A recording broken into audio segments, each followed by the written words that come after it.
दिल्ली से लंबी ड्राइव के बाद विक्रम चाचा अपने बड़े भाई के घर पहुंचे। 35 साल के विक्रम चाचा सॉफ्टवेयर कंपनी में सीनियर पोजीशन पर थे। शादी नहीं हुई थी, इसलिए परिवार उन्हें हमेशा घर का सबसे हैंडसम चाचा कहकर बुलाता था। घर में सबसे पहले उनकी भतीजी सिया दौड़ कर आई।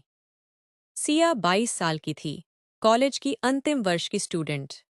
गोरी, लंबे बाल, बड़ी आंखें और वो आकर्षक मुस्कान जो किसी को भी रोक ले।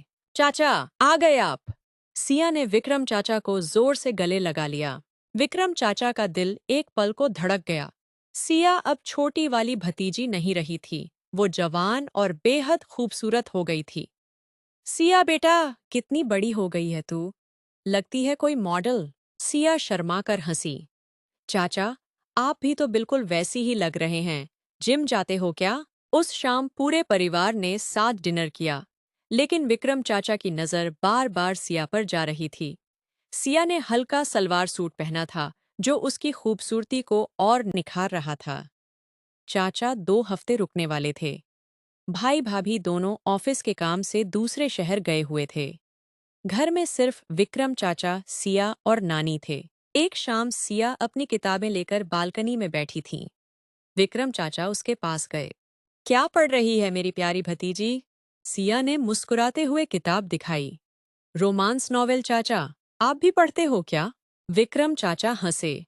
पढ़ता तो हूँ, लेकिन असली रोमांस जिंदगी में होता है। दोनों देर तक बातें करते रहे। सिया ने बताया कि कॉलेज में लड़के उसके पीछे पड़े रहते हैं, लेकिन उसे कोई पसंद नहीं।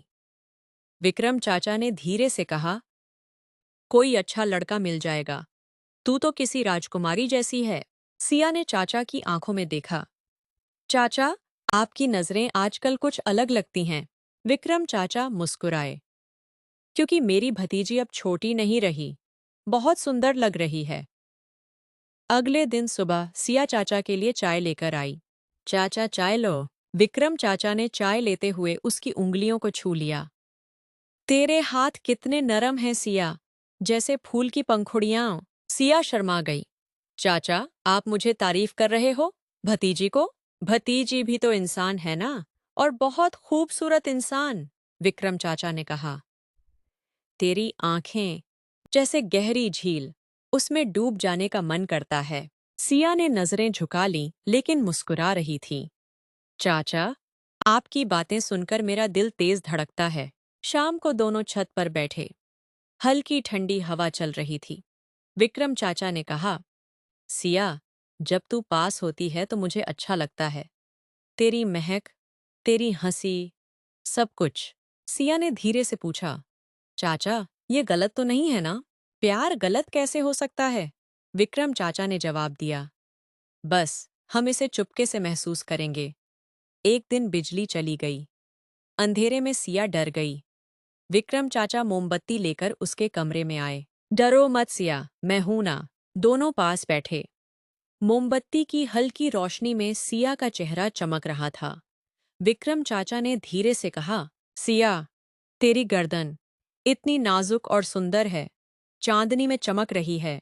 सिया शर्माकर बोली, चाचा, जब आप ऐसे देखते हो तो मेरे बदन में गर्मी सी हो जाती है। अच्छा लगता है ना? विक्रम चाचा ने मुस्कुराते हुए पूछा।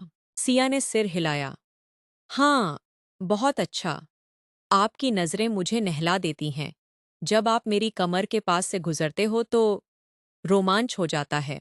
विक्रम चाचा ने उसका हाथ अपने हाथ में लिया। तेरे हाथों को थामे रखना चाहता हूं हमेशा। तेरी ये पतली कमर, इसे अपने हाथों में भर लेना चाहता हूं।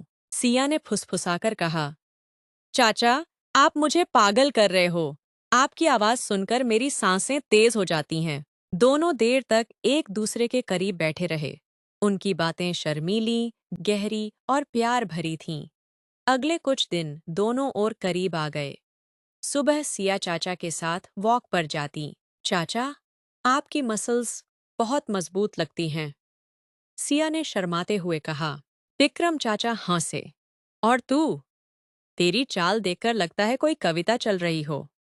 तेरी साड़ी या सूट में तू बेहद खूबसूरत लगती है। एक शाम बारिश हुई। दोनों बालकनी में खड़े भीग रहे थे। सिया की भीगी हुई टॉप उसके शरीर की खूबसूरती को हल्का हल्का दिखा रही थी। विक्रम चाचा ने कहा, सिया, तू भीग गई है। तेरी ये भीगी हुई कमर मुझे पागल कर रही है। सिया ने चाचा का हाथ पकड़ लिया। चाचा, आप भी मुझे पागल कर रहे हो। जब आप मुझे गले लगाते हो तो पूरा शरीर रोमांच से भर जाता है। विक्रम चाचा ने उसे पास खींचा। तू मेरी जान है सिया। मैं तुझे कभी दुख नहीं पहुंचाऊंगा, सिर्फ प्यार दूंगा। अगले कुछ दिन दोनों और करीब आ गए। सुबह सिया चाचा के साथ वॉक पर जाती।